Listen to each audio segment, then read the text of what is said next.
Good morning, everybody. You're going to get a little video. I got New York City in the back. Now, I posted all those pictures so you could see how close I grew up to New York City. That was my little walk from the top of the hill. I got up at 3:30, and all my kids are going to be sleeping in, and I have to be out. Now, if I didn't have my kids on this trip, I normally leave the house. They know, asking people, and I don't get back. They can't find me. You know, they're calling, and I'm in New York. I'm in Central Park, you know. That's how I usually enjoy my time when I'm up here. But because I got my kids, I'm going to do a little less, but I still have time in the morning. I'm thinking of doing a little history of New York on some of the videos. You're at the Hudson River. Okay, in 1609, Henry Hudson sailed into this port, and was looking for the Northwest Passage, and it's the Hudson River. You had colonists, and I could do a little history of the Pilgrims. I don't know if I'll do that today, but you had colonists also, traders in business, and 1624 Dutch colonists came in, and in 1626 Manhattan is right there, and it was named New Amsterdam. That was one of the original names for New York City, and it's got a big history. I usually go to the Port Authority bus terminal, which I can catch the bus anywhere along this boulevard east here, where I grew up. But I could also walk. So the Lincoln Tunnel, I can walk to it from here. You can't. I don't think you can walk through the Lincoln Tunnel. Sometimes I walk over the George Washington Bridge to get to the city.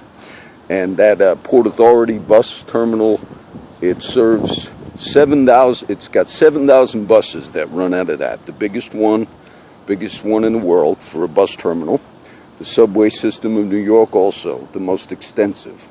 You have Chinatown in New York, where I used to go as a kid.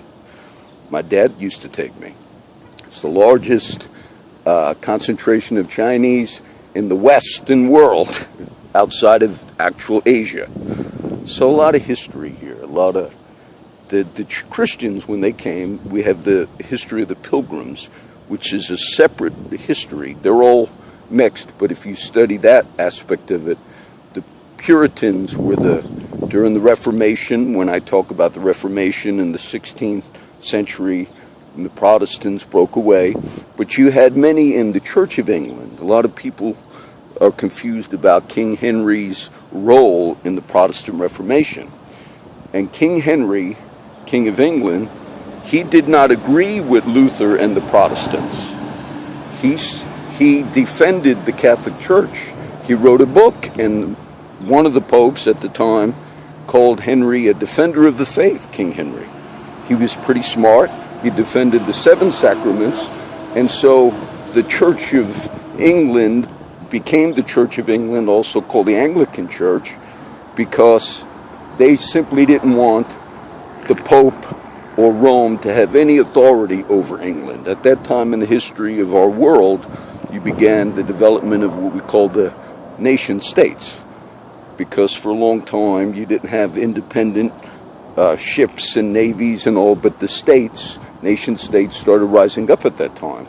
So there were geopolitical reasons why some countries broke away from the Catholic Church, and some had to do with that. So in England, when they broke away, there were a lot of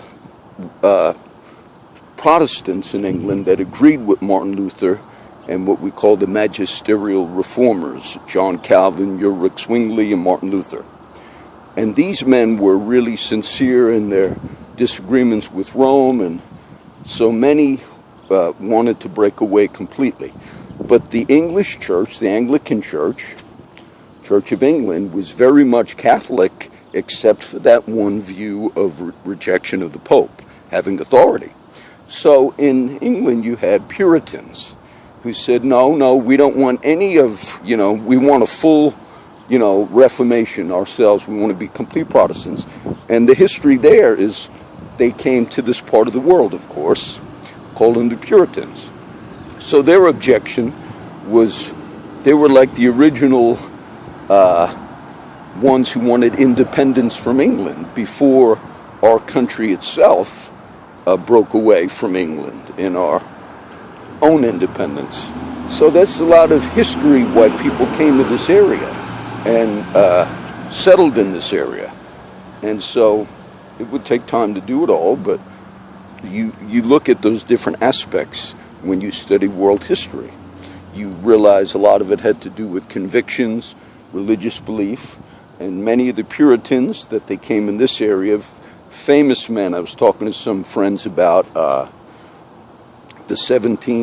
got into a whole history thing the other day with some of the Texas guys, and I explained that you had what's called the Great Awakening in the 1700s, and it was a Puritan preacher famous in this area of the country. And how could I forget his name? But you had men like Cotton Mather and the more famous one, but Jonathan Edwards.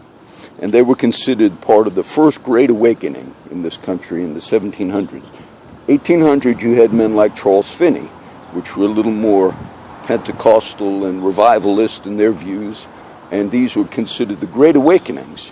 And here this is New York City in the back, but you have New York State, which is very huge. A lot of people associate New York with New York City. Oh, I could see from here I could see the tower they built in memorial of the 9/11 trade towers. It's right in the back there.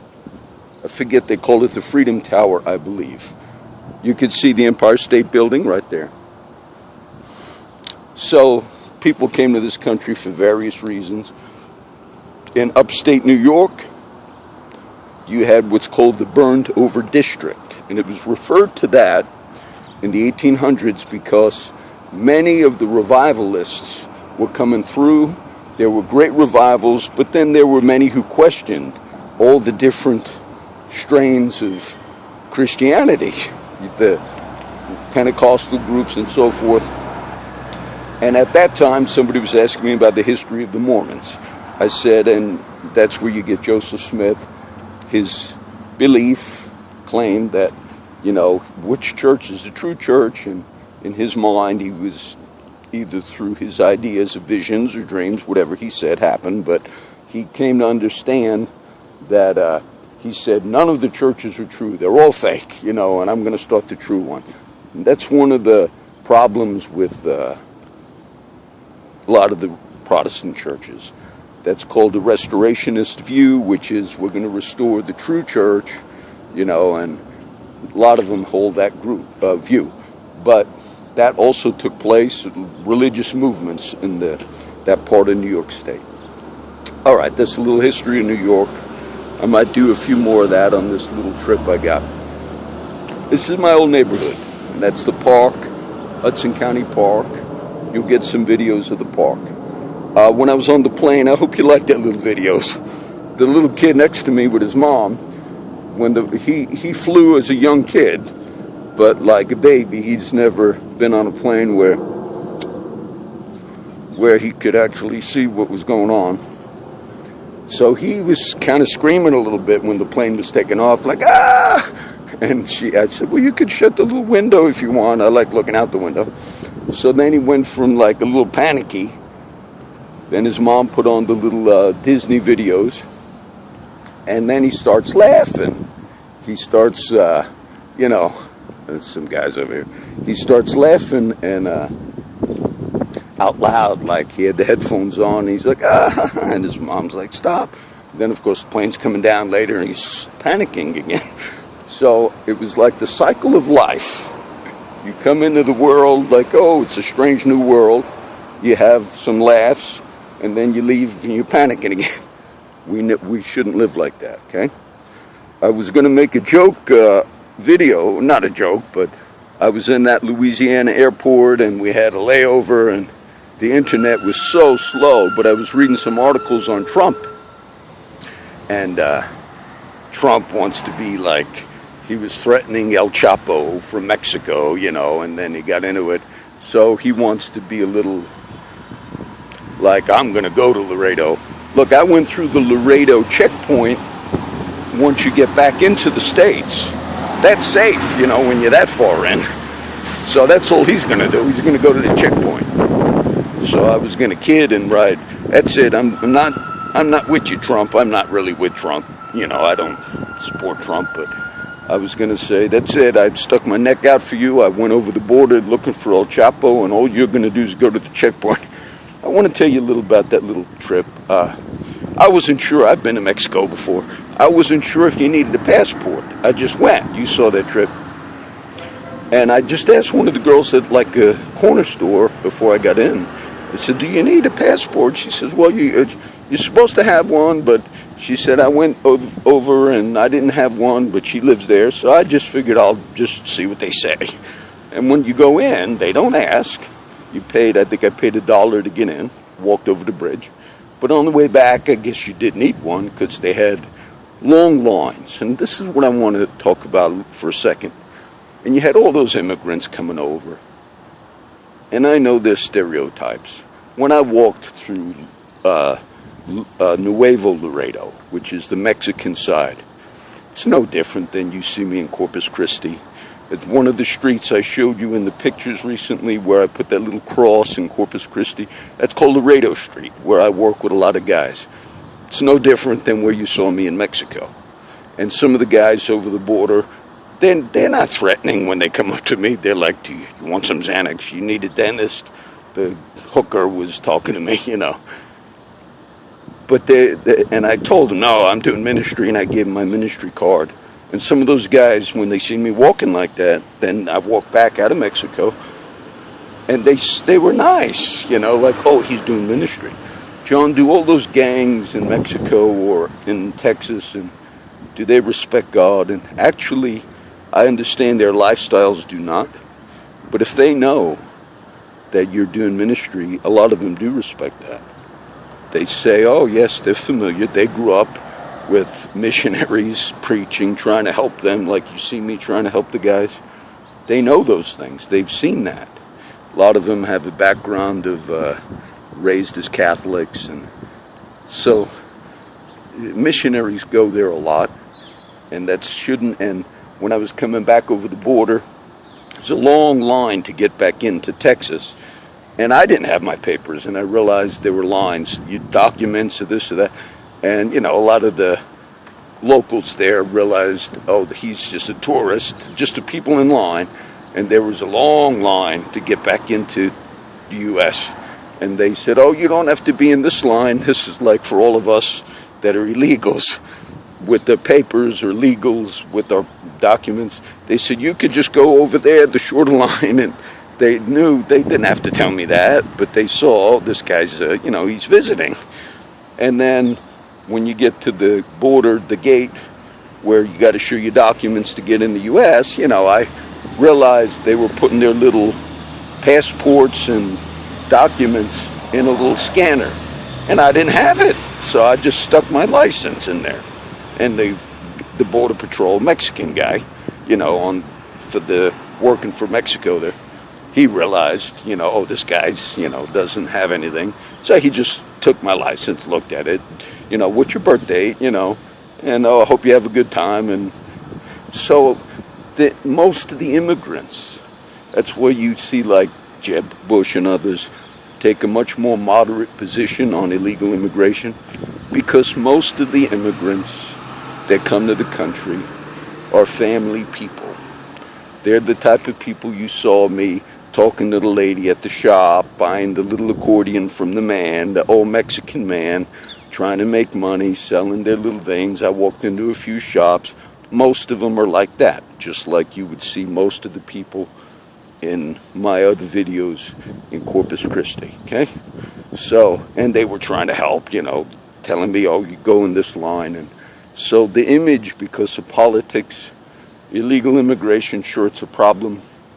But we've developed an image in the country.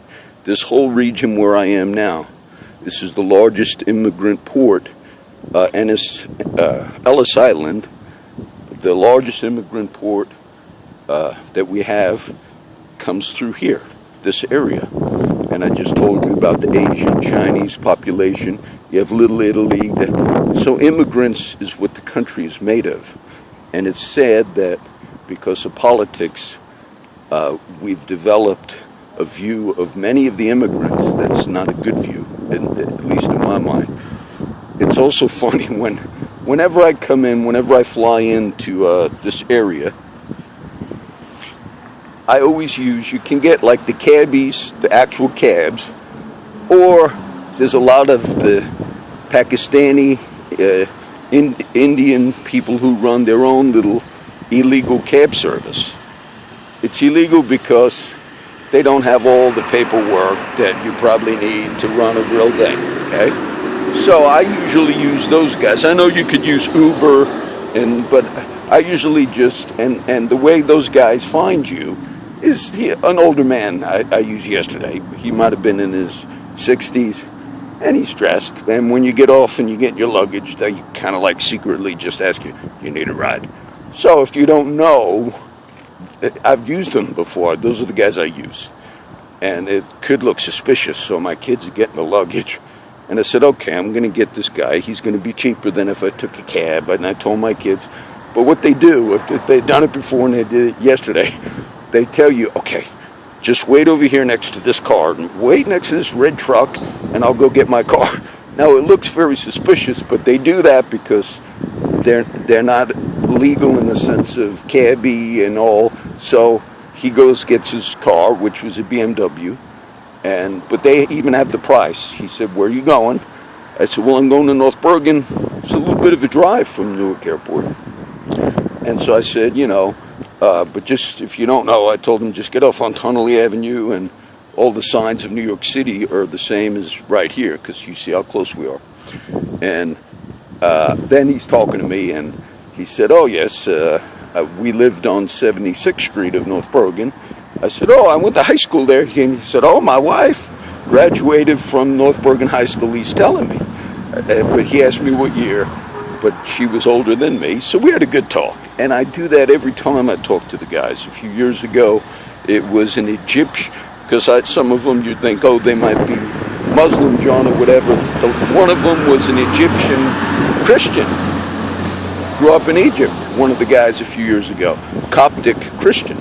And so I don't always give my little ministry card, but he was talking to me, and he said, well, how do you like Trump? And I kid, I'm not a supporter of Trump, okay? But if you support him, fine. He's, he has a lot of support because he's not playing the politically correct thing, He's got into it with McCain and the war hero, and, But I had a little talk with him, and I said, I write on politics. I didn't tell him, I went down to defend Trump. I was going to find El Chapo. I didn't get into all that. But we had a good little talk, and so that was kind of interesting. There's always scriptures we could use. As we talk about New York City, I might go to the city today, but I have my kids, so I'm going to take them around. This little walk, it'll be another 15 minutes, and I'll be back at the house. I'm sure I'm going to run into the guys. They'll see me, and they recognize me, and I have some friends at White Castle every year. That's the older crew, and they'll, John, you're back. How long are you going to be back? Not long this time, I don't think, unless I get to stay for some other reasons. But the city in Scripture, the imagery of the city is very important. And in Scripture, you hear me quote a lot. I, John, this is the book of Revelation, I, John, saw the holy city, the New Jerusalem, descending down from God out of heaven, prepared as a bride adorned for her husband. And even the New Jerusalem imagery, Paul says in Galatians, he talks about the believers as the true Israel of God, meaning both Jew and Gentile. Paul says in the book of Ephesians. Some people get this verse confused, but it says in Ephesians, the Apostle Paul says, Jesus took the law of commandments which was against us, nailed it to his cross, so he could reconcile both unto God through his death. By one body, we are both reconciled to God. And some people think it means God and us both. But in that verse, both means Jew and Gentile would be brought together as one new community of God. And the wall of partition, talking about the law, which was abolished in his flesh, not meaning license to sin, but that old covenant law was not over us as a hammer, and that was a division between Jew and Gentile. And that was nailed to his cross in the sense that he fulfilled all the law, died with the sins or transgressions that were from the law, because that sin is a transgression of the law. And so what Christ did was he reconciled both, talking Jew and Gentile, unto God in one body. How does that have meaning now? What that's saying is it took racial ethnicity out of the picture. Okay? That's why the illegal immigrant thing. That's why it's not a matter of... I had a friend who's pretty knowledgeable, and I was surprised he might have been influenced. He told me he liked Herbert W. Armstrong once. I don't want to be personal that Worldwide Church of God and all. British Israelism was a view that the true tribes are not, the true Jewish people are not the Jewish people as we understand them, but they became the Europeans and they were the true tribes. And that's not a biblical view at all.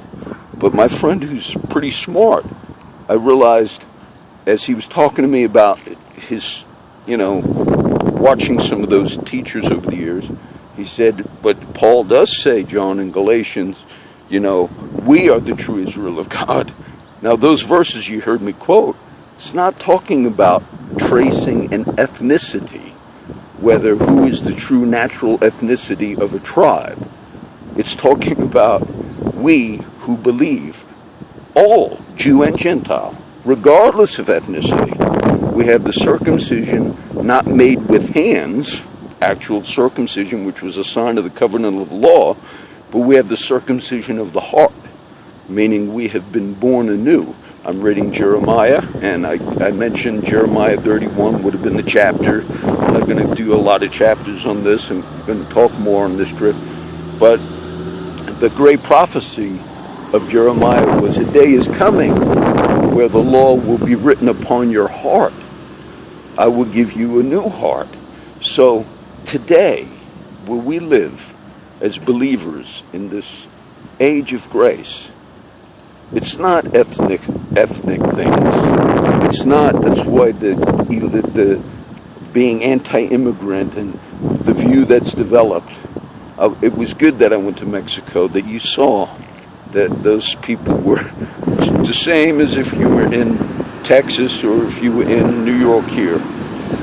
And our country's got a great history of receiving people.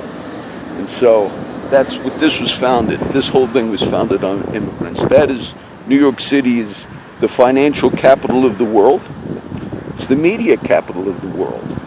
It was the capital of the United States for about 5 or 6 years in the 1700s.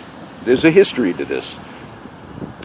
And it would naturally be the capital of the U.S., the way New York City developed. It's, last year, I think 50 million tourists came through, but the population's about, I think about 8.5 million. It's the most populous city, double that of the second populated city, L.A., California, on the West Coast. This is double the population. And for the size, it's not a big... New York City, geographically, you're looking at it. It's got 5 boroughs, Staten Island, Bronx, Manhattan, Queens, Brooklyn, or I think that's them. But the 5 boroughs are all concentrated right here, and that's when you talk New York City, you normally think Manhattan, which is right there. Empire State Building, the World Trade Towers are not there anymore. You used to see them. George Washington Bridge, that's the area, but it's highly concentrated, and the subway system is very extensive, and all of this is because it's an immigration center. They come through. This is the biggest place where they come in. and immigrants, the history of immigrants, all the history of our country, okay? The history of immigration. That's what made us, okay? I'm Italian, 100% Italian. I'm going to get some good Italian food today, and my mom had some last night. So I want you to see, in this trip, I want you to just see this nice area.